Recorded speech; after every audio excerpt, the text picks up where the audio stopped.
Hi guys, and welcome to episode 13 of my vinyl and music collection. If you've been enjoying these little podcasts, really like a like or a subscribe, that would be absolutely brilliant. Anyway, my interpretation of classic rock and blues. Now, there was a time back in the early 80s when I got into a bit of a quandary with my music. I'd started off as a pre-teenager with glam rock, and then I quite liked the disco stuff that came out. Then I became a hardened punk rocker, and I loved my heavy metal. But by the time the early 80s had arrived, the UK had gone down an electronic style of music. I didn't like it very much. I was young. I'd have been probably no more than 18 years of age, and I needed to be looking at other music. And I got into the blues, and then I started listening to what I think was called classic rock. And the first album I'm going to have a chat about is Eric Clapton's August album.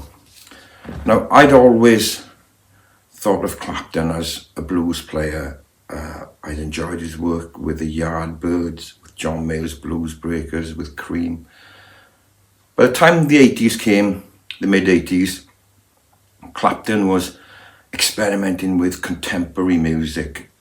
So with his really kind of silky skills on guitar, some great songwriting, he came up with this album.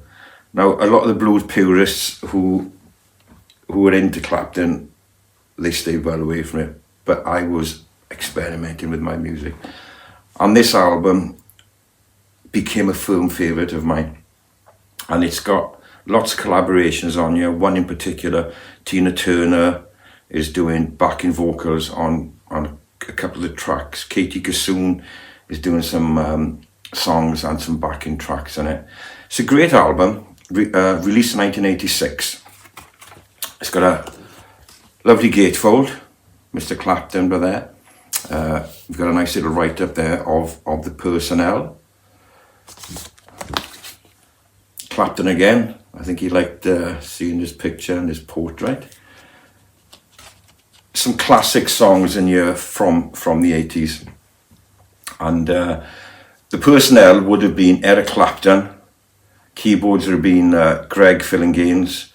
Bass player Nathan East, who's been with Clapton for many, many, many years. And on drums, we've got Phil Collins from Genesis. I know they were really good friends. So we start off with track 1. It's in the way that you use it. Well, this was a theme song in the film The Colour of Money. Really, really great song, written by Clapton, produced by Tom Dowd and Clapton himself. So starts off with a really great, classy number. Track 2, Run. That's another lovely song. Track 3, now this has got Tina Turner on it, and it's called Tearing Us Apart.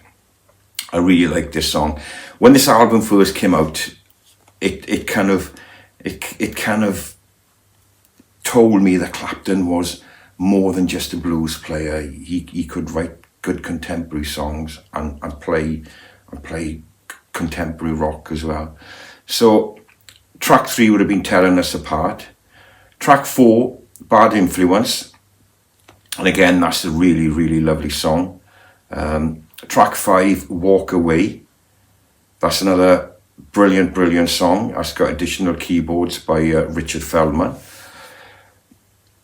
The last track is Hung Up on Your Love. And again, smooth, silky performance by Clapton.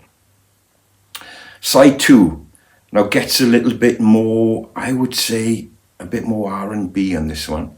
So we've got Take a Chance, and this has got Katie Kassoon and Tessa Niles on backing vocals, and he did love his female backing vocals, Clapton, and really did show up in this album.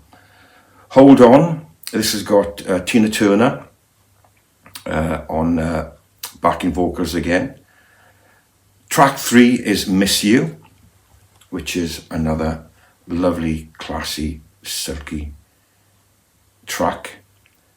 Track 4 is one of the more famous ones on here, and that's called Holy Mother, and that's dedicated to Richard Manuel.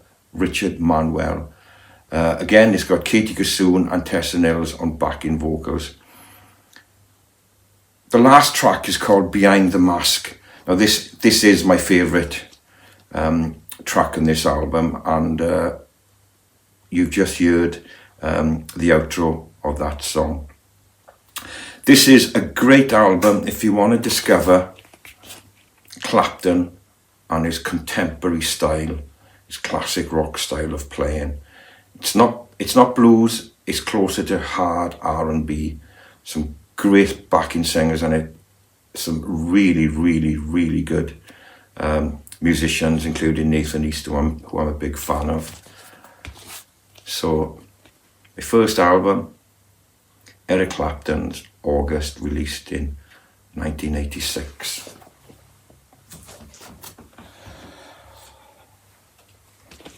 My second album is Jeff Beck and Johnny Depp, and the album's called 18. And Jeff Beck and Johnny Depp became really close friends around 2016, and they always said they wanted to collaborate on music. And this was Jeff Beck's last album before he died. It was released in 2022, and Jeff Beck died in 2023. It's very much an eclectic album. It's they haven't kind of pandered to commercialism and put songs on which people want to hear. There's two here written by Johnny Depp. One of them is there's a little bit of ambiguity going on with it, and I'll explain a little bit more of that, you know. But Jeff Beck and Johnny Depp is called 18, and it's called 18 because when they were chatting and talking and being very enthusiastic with the album, they both said to each other, it feels like that we're 18 again. And the picture on the front is Jeff Beck and Johnny Depp when they were 18. I think that's Jeff Beck, and I think that's Johnny Depp. If you know any different, put a little word in the comment. Great album. As I said, very eclectic, definitely a slow burner. Took me 3 or 4 plays before I started really appreciating what the whole album was about and their enthusiasm for it. So it starts off quite psychedelic really, but it's really showcasing Jeff Beck's guitar playing, and Johnny Depp's vocals don't come in really until track 3. But anyway, the first track's called Midnight Walker, and this really is a slow burner. Personally myself, I wouldn't have started off with that track on this album, maybe further on down. But anyway, still a good track, and you can actually see where the album was going with the track listing. The second track is called The Death and Resurrection Show, and again, quite an eclectic number again, showcasing Jeff Beck, and really good, really good. Now we come in now to more contemporary classic rock style now, and the third track is called Time, and I really enjoyed that song, and I thought, okay, it's getting better, it's getting better. I'm enjoying this now. And then we've got track 4. Now it's called Sad Motherfucking Parade. Now it's a poem which was written many years back, many decades ago, and Jeff Beck and Johnny Depp have put their name to it as the original writers, but there was a copyright issue that they only used, the only two original lines which Beck and Depp used were just two lines. But anyway, there's still a copyright issue with that, and that's been on for about 2 years, but it's still bloody good. Track 5, Don't Put Your Head on My Shoulder. Track 6, this is a song from Miss Hedy Lamarr. Now this is my favourite track on this side. Hedy Lamarr was, I think she was Hungarian, who went to Hollywood, became a great actress, but she was a bit of a scientist as well, a bit of an inventor, and she was a very, very bright lady. And that's really a good contemporary song. Easy listening. Johnny Depp's got great vocals. And the first time I'd ever noticed Johnny Depp as a guitar player, if you watch the movie Chocolat, it's about a French gypsy and his love affair with a lady who owned a chocolatier shop. And there's one little shot where he sat down by the river and he's playing a dobro guitar. And I went, wow, yeah, he can play a bit. So that's when I first realised that Johnny Depp could actually play. And that movie was about 20 years ago. A great movie. I would definitely check it out. Some of Johnny Depp's movies were brilliant. I really did enjoy them. They were all kind of left field. Anyway, side 2 starts off with the Beach Boys number, and it's called Caroline No. And Johnny Depp's vocals in this, I say, are brilliant. He's really doing a good job of this. I can't say too much about Jeff Beck and his guitar playing. I think he's Great Britain's finest guitar player. We're taking Rory Gallagher out of the equation here because Rory Gallagher was from Southern Ireland, so he wasn't British as such, but we consider him British. But Jeff Beck was an absolute genius, and there was one quote that Jeff Beck's. They asked him, "Are you a better guitar player than Jimi Hendrix?" And he said quickly, "Yes. Jimi Hendrix couldn't play slide." Anyway, I kind of laughed at that. Anyway, second track is called Ooh Baby Baby, and that's a really lovely kind of poppy track. Track 3, What's Going On, and that's Smokey Robinson. So we get in a little bit Motown now. Johnny Depp does a really great version of that. Track 4, I think, is my favourite track on side 2 because the song is called Venus in Furs, and it's, taken from one of my favourite bands, and that would have been the Velvet Underground. They do a brilliant version of it. I can imagine them kind of getting the song selections going. I'd have loved to see what other song selections they had for this album. Track 5, Let It Be Me. That's another famous song, and a really good friend of mine does this at jam nights. Really pleased that was on here. Really great track. And it finishes track 6 and side 2 with a Janis Ian song. And Janis Ian was like a late 60s folk icon, and she did some really lovely songs. And one of her famous songs was called, it was about a Vietnam War song. I think it was called 17. Anyway, that's my second album. It's called 18, Jeff Beck and Johnny Depp.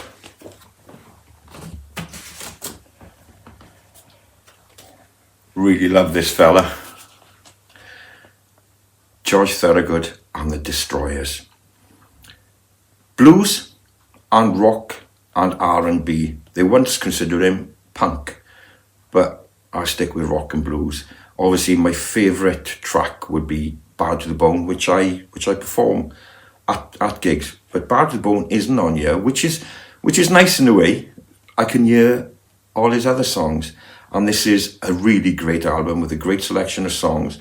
This was released in 1977, so this would have been around the time of the punk rockers as well. So the personnel would have been George Thorogood, electric guitar, acoustic guitar, harmonica, Jeff Simon, drums, Billy Blow, bass, and Ron Smith, second guitar on some tracks. There's a rear of the album. It's really good. Nothing inside there, just the vinyl. And the tracks in here will be side 1, You Got to Lose. Track 2, Madison Blues. Now that's a classy blues classic, that is, and Fleetwood Mac did a version of that, and they named one of their albums called Madison Blues. Third track, 1 bourbon, 1 scotch, 1 beer, and that's been covered. I think it was written by either John Lee Hooker or Muddy Waters, but I know they both done it, and both great songs. Track 5, Kind-Hearted Woman. Now that had been Robert Johnson. I've actually performed that on the Robert Johnson songbook tour, and we got some classic songs in here, and they're all done George Thorogood way, and he loved his slide guitar, played mainly in open G tuning. Last track would have been called Can't Stop Loving. Side 2, again, some really classy songs in here, and some you might know, some you might not. So side 2 starts with Ride On Josephine. That was new to me. Homesick Boy, that was new to me. I hadn't really heard too much of that one. But the third track is called John Hardy, and that is a really famous folky song. And check out lots of different folk and blues players have done that, you know, including Pete Seeger. I think Bob Dylan's done it. Track 5, I Changed My Style, and he finishes off on side 2 with Delaware Slide, and that's George progressing his slide guitar. I'm a slide guitar player myself, so I'm always researching and YouTubing all these great slide players, and it is my favourite genre of music, slide guitar. George Thorogood and the Destroyers, check him out, brilliant. Let's go back down the classic rock, and you've got to love a bit of Meatloaf. Now, I did have the Battered of Hell album, but I haven't got a clue where it's gone. I've moved a few times. Unfortunately, it's disappeared somewhere. Anyway, I think Dead Ringer was his second best album. Battered of Hell, all-time classic. So millions upon millions upon millions. But after a couple of years of not being on the scene, Meatloaf comes out with this album, and we all remember the song Dead Ringer, and that was a good old classic rock and roll track. Loved Meatloaf, and it was produced by Jim Steinman, who produced Battered of Hell. Meatloaf had a couple of duds, but this wasn't one of them. This was up there, not with Battered of Hell, but still a classy album. Anyway, the tracks in here, all written by Jim Steinman, and track 1 would be called Peel Out. Track 2, I'm Gonna Love Her for Both of Us, which again I think was a single, and I loved that one. More Than You Deserve, another great album. I'll Kill You If You Don't Come Back. You know, I wouldn't recommend that if your girlfriend or your boyfriend runs out and you could get locked up on that one. Read 'Em and Weep, that's another great song. That's a classic Meatloaf, isn't it? Nocturnal Pleasure, the classic song Dead Ringer for Love. It's just a great rock and roll song, isn't it? I just love it. And the last track is Everything Is Permitted. Not a lot in here. There's a little song sheet. So if you want to sing along, just some Meatloaf, some classic rock and roll. I was actually thinking of putting this album in the rock and roll genre, but I'll stick with rock on that one. So anyway, it's one of my favourites, Meatloaf. You gotta have a bit of Meatloaf in your life. Let's get back down to a bit of blues. And one of my favourite Texas blues guys, and that's Stevie Ray Vaughan. Loved him, absolutely loved him. I've got 3 or 4 of his albums. I've got him full album playing with Albert King. He was really, really the master of his trade, without doubt. He had his own little style. He played very differently from blues players. He was a blues player, but he played a lot of jazz chords as well, but blues them up. And Clapton was a big fan of his, and they were big friends. Yeah, unfortunately, Stevie Ray Vaughan was actually killed in a helicopter crash going to a little party Clapton had after a festival, and poor old Stevie Ray Vaughan had gone. Anyway, the tracks in here will be Say What, Looking Out the Window. Third track is one of his classic songs, and that's Look at Little Sister. Ain't Gonna Give Up on Love, and Gone Home.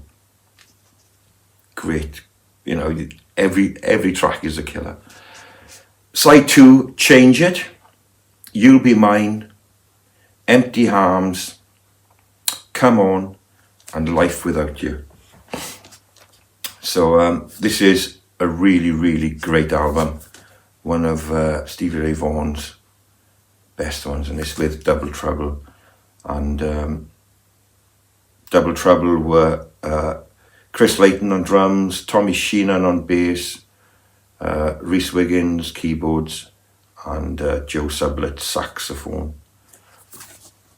Stevie Ray Vaughan, still playing to this day. He did get overplayed a bit about 15 years back when all the youngsters were pretending to be blues players, and they thought Stevie Ray Vaughan was the end all and be all of blues. He was great blues, don't get me wrong, but they should have checked out other players like Albert King and players like that. Stevie Ray Vaughan. Now we come into one of my local city girls, and that's Bonnie Tyler. She still resides in Swansea and half the year in Portugal. Bonnie Tyler's a Swansea girl who had hits years before she had her famous #1 hits, Lost in France. She had a throat operation and she thought she'd never sing again. But after the throat operation, she became this fantastic Welsh belter, as they call him. You know. And Jim Steinman produced her albums during the 80s, and they classed her as like the female Meatloaf. And this album's called Bonnie Tyler, Faster Than the Speed of Night. Brilliant, classic 80s rock. Love Bonnie Tyler, still do, and she's still singing. And the tracks in here would have been Have You Ever Seen the Rain, which would have been Creedence Clearwater Revival. She does a great version. She's put her own stamp on these songs. Faster Than the Speed of Night, which would have been one of her big hits.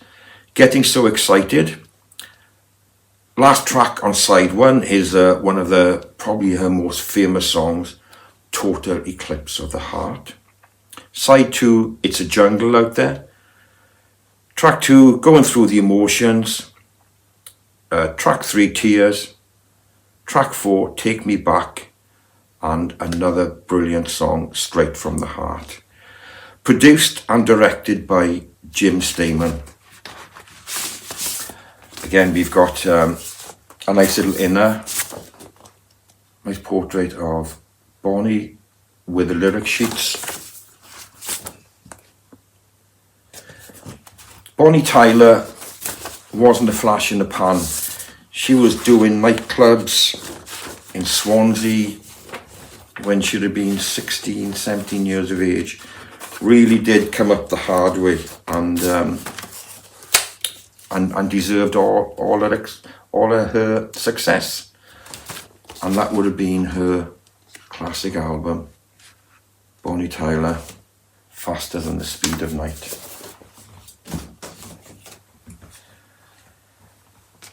Robert Plant, one of the greatest singers the UK has ever produced, without a shadow of doubt. What he did with Zeppelin for 10 years, all #1 albums in America and the UK. After Zeppelin finished in, I think it was probably 1980, when John Bonham died,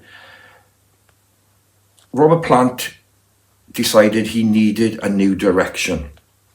So there was this classic rock thing going on during the 80s, with Clapton and August and stuff like that, So I think this album by Plant is called Now and Zen, spelled Z-E-N, of America, Z. I really do like it because I was getting into Zeppelin the time they split. So because I wasn't really, I was probably a bit too young. So when Zeppelin finished, I was a bit gutted really, because I liked them. And anyway, so I bought this album, which was released again in 1986 again. And very different Robert Plant in this one. The videos were really lush and well produced. Some great songs on here. Again, contemporary rock rather than any blues. And the tracks would be Heaven Knows, Dance on My Own. The famous one is called The Tall Cool One, which he had a big hit with in the UK. I'm not sure if it was a hit in America. The Way I Feel. Side 2 would start with Helen of Troy, Billy's Revenge, and the famous track on this side, and one of his famous songs as a solo performer around that time, is Ship of Fools. Track 4 is called Why, and the last track is called White, Clean and Neat. Not a lot inside it, just the record. Here's the back of the album, and there's a very brooding, handsome fella, Robert Plant. Love that album. Still gets played now. I've got a couple of Bruce Springsteen's albums, but I want to start with this one, Born to Run. This was my first hearing of the great Springsteen, and I listened to this album before Born in the USA. So when I heard this one, I thought, I can't wait for his new album to come out. And this was released 10 years before Born in the USA, and every track's a killer. Every track, the E Street Band. It's a nice gatefold, Springsteen. We've got a nice lyric sheet in it, and absolutely love this album. So track 1, I think probably you all know these songs if you follow Springsteen. I've been to his gigs. Probably my favourite track is track 1, Thunder Road. Track 2, 10th Avenue Freeze Out. Track 3, Night. Track 4, Backstreets. Title track then, Born to Run. It's my second favourite track in this album, next to Thunder Road. But please tell me which your favourite track is on this album and put it in the comments. She's the One, Meeting Across the River, and Jungle Land's a great song as well. The actual personnel on this album would have been obviously Bruce Springsteen, Gary Taliant on bass guitar, Ernest Boone Carter on drums, David St. Cluse on keyboards, Danny Federici on organ. He's with him all his life, and the great Clarence Clemens there on saxophone, and he was a big part of the E Street Band. This was released in 1975, but I didn't get to hear this album until probably 1983, a year before the fantastic Born in the USA, which we will be discussing further on down. But anyway, Bruce Springsteen's Born to Run, legendary album, classic album, sold millions, and I'm a huge Springsteen fan. Check that one out. Now we come in to one of the UK's favourites, and his name is Chris Rea. There's Crisper there. This album's called Shamrock Diaries, and this is the album he'd already released 5 or 6 albums which had touched the charts, top 40s, top 50s, and then he came out with this one called the Shamrock Diaries, and this would have been 1985, and it's got on here some of his favourite songs, some of the songs which actually made him and which we still listen to and play now. Great Inside. There's our Chris Rea. That's the back of the inner. There's a lot of blurb there on the songs, and I'll just read out some of the songs for you now. So we've got the lyric sheet there. So that's great. So the first track is called Steel River, great song. Track 2 goes straight into one of his most famous songs, and that's called Stainsby Girls. Big hit in the UK. It was his, I think it's his second big hit, really. The thing about Chris Rea is that he never toured America, but he had hits in America, and that's, I don't know if he didn't like flying or what. Third track is called Chisel Hill. Fourth track is, again, his one of his famous ones, and it's a song called Josephine, which is about his daughter, and that's a lovely song, which was charted again in the UK. Then we got One Golden Rule. Then we got Sunrise. Then we got the song Shamrock Diaries. It's called Shamrock Diaries because he wrote most of these songs. He wrote most of these songs in Ireland and collaborated with his band members over there, and that's a great song.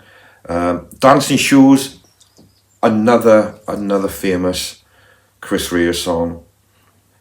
Hired Gun and September Blue. Chris Rea crossed a couple of genres, classic rock, definitely blues, wonderful slide guitar player. As I said to you, I do like my slide guitar. So that's Chris Rea, and this is a brilliant album, and this is the one which really springboarded him to a bit of stardom. He's had his health issues, and fair play, you never hear him moaning. He's from the northeast of England, up Middlesbrough way, up that way, Newcastle. Great man, great artist, a great songwriter, and only just wish him all the best through his health issues. He's had pancreatic cancer, he's had a stroke, and he's still gigging. Chris Rea, the great Chris Rea. Coming down to a lady called Duffy, and we've had Bonnie Tyler from Swansea.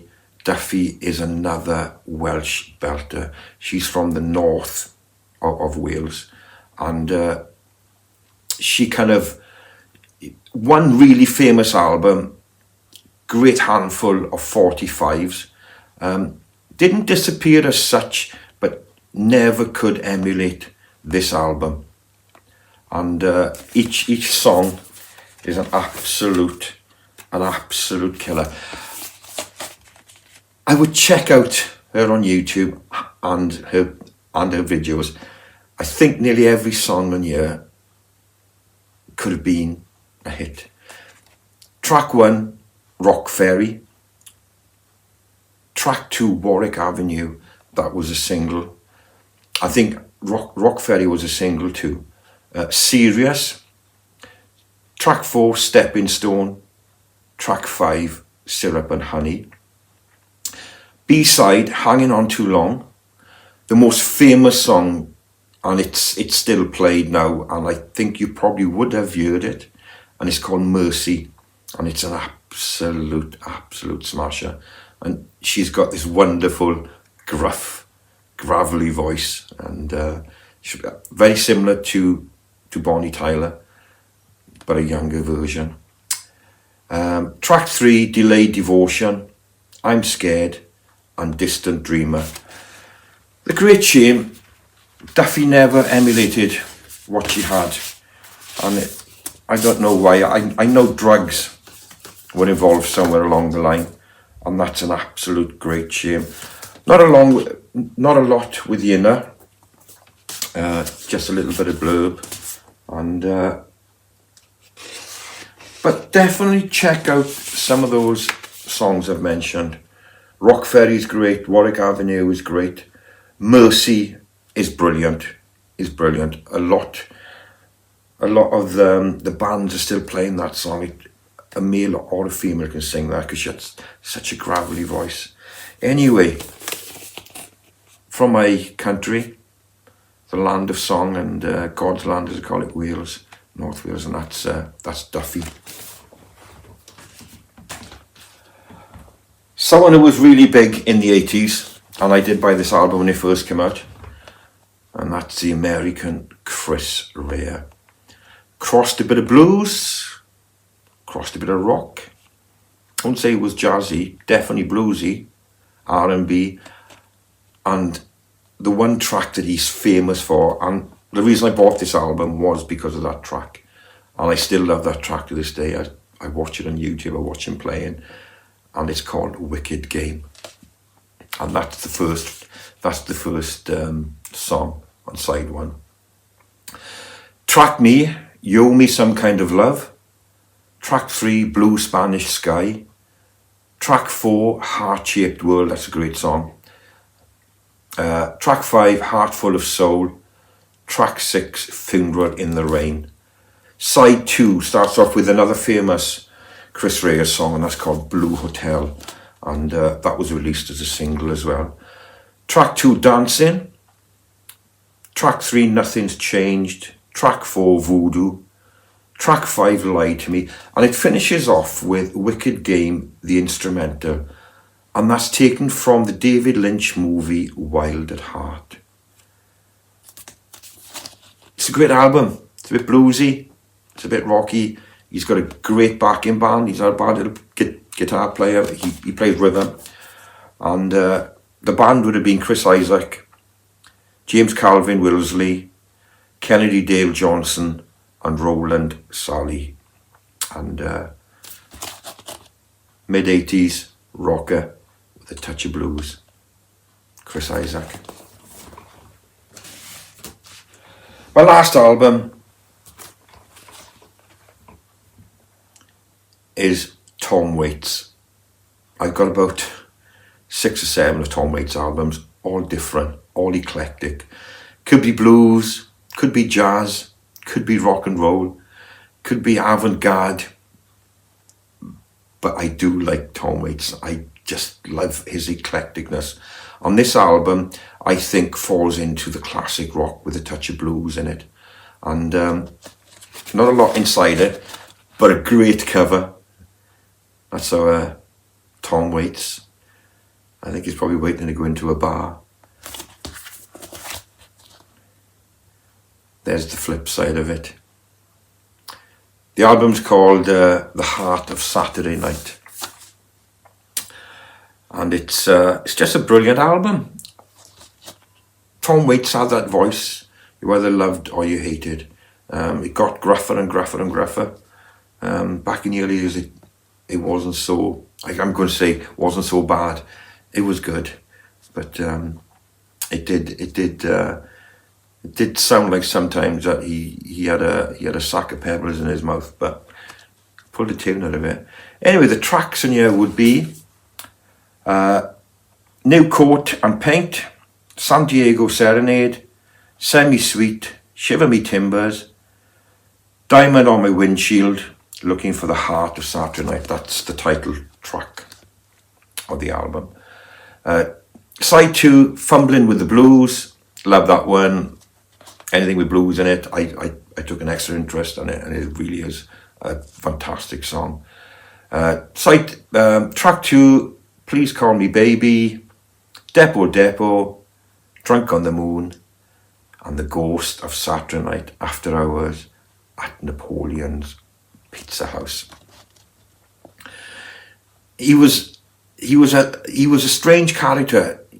He was when he was interviewed, he more than often he'd end up having an argument with who was kind of trying to interview him. He had a different of opinions, and if he was questioned, he'd give a question back.